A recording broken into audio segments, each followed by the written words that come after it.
सुप्रभात। मन को वश में करना,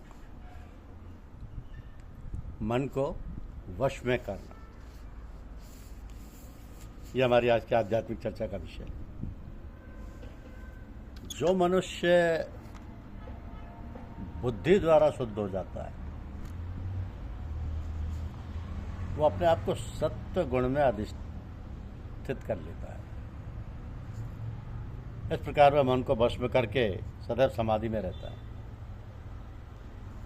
तो वो इंद्रिय तृप्ति के विषयों के प्रति आसक्त नहीं रहता और अपने कार्यों में राग तथा द्वेष से मुक्त होता है। ऐसा विरक्त व्यक्ति स्वभावतः एकांत स्थान में रहना पसंद करता है। वो आवश्यकता से अधिक खाता नहीं और अपने शरीर तथा मन की गतिविधियों पर नियंत्रण रखता है।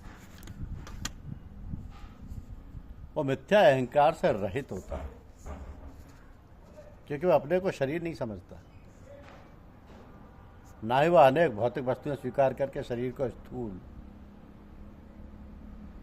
तथा बलवान बनाने की इच्छा रखता है। क्योंकि वह देहात्म बुद्धि से रहित होता है, अतएव वह मिथ्या गर्व नहीं करता। भगवत कृपा से उसे जितना कुछ प्राप्त हो जाता है उसी में वो संतुष्ट रहता है और इंद्रिय तृप्ति न होने पर कभी क्रुद्ध नहीं होता, न ही वह इंद्रिय विषयों को प्राप्त करने के लिए प्रयास करता है।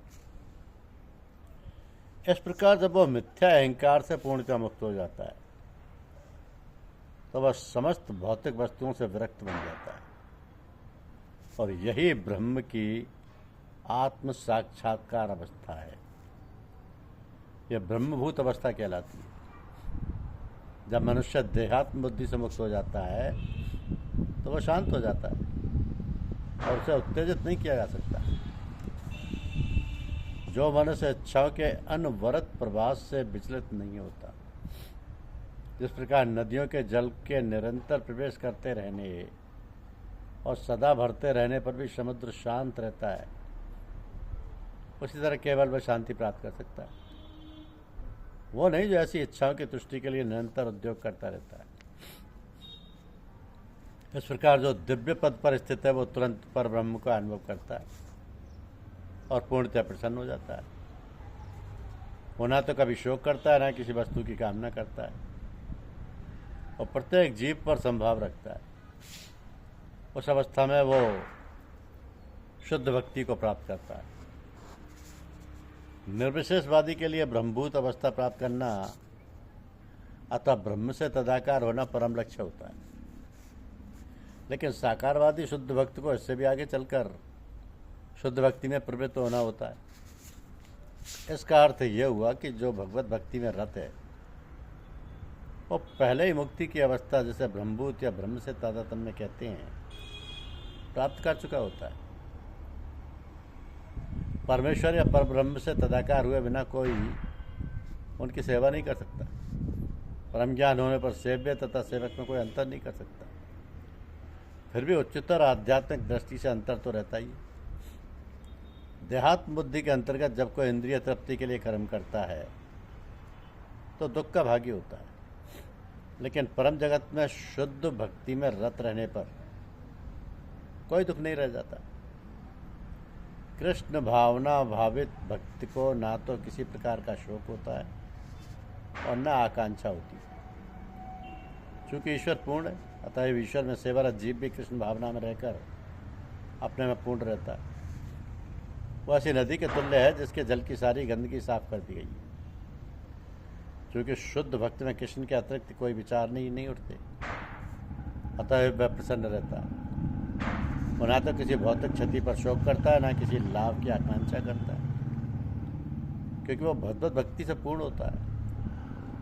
वो किसी भौतिक भोग की आकांक्षा नहीं करता, क्योंकि वो जानता है कि प्रत्येक जीव भगवान का अंश है, अतएव वह उसका नित्य दास है। वो भौतिक जगत में ना तो किसी को अपने से उच्च देखता है और ना किसी को निम्न। ये उच्च तथा निम्न पद क्षणभंगुर हैं और भक्त को क्षणभंगुर प्राकट्य या तिरोधान से कुछ लेना देना नहीं रहता। उसके लिए पत्थर तथा सोना बराबर होते हैं। यह ब्रह्मभूत अवस्था है जिसे शुद्ध भक्त सरलता से प्राप्त कर लेता है। उस अवस्था में पर ब्रह्म से तादात्म्य और अपने व्यक्तित्व का विलय नारकीय बन जाता है। स्वर्ग प्राप्त करने का विचार नरक तृष्णा लगता है और इंद्रियां विष दंत विहीन सर्प की भांति प्रतीत होती हैं। तो जिस प्रकार विष दंत विहीन सर्प से कोई भय नहीं रह जाता, उसी प्रकार स्वतः संयमित इंद्रियों से कोई भय नहीं रह जाता। ये संसार उस व्यक्ति के लिए दुख में है जो भौतिकता से ग्रस्त है, लेकिन भक्ति के लिए समग्र जगत वैकुंठ तुल्य है। इस ब्रह्मांड का महान से महानतम पुरुष भी भक्त के लिए एक क्षुद्र चींटी से अधिक महत्वपूर्ण नहीं होता। ऐसी अवस्था भगवान चैतन्य की कृपा से ही प्राप्त हो सकती है, जिन्होंने इस युग में शुद्ध भक्ति का प्रचार किया। क्योंकि कहा ना कि केवल भक्ति से भगवान को यथारूप में जाना जा सकता है। जब मनुष्य ऐसी भक्ति से पूर्ण भावनामृत में होता है तो वह वैकुंठ जगत में प्रवेश कर सकता है।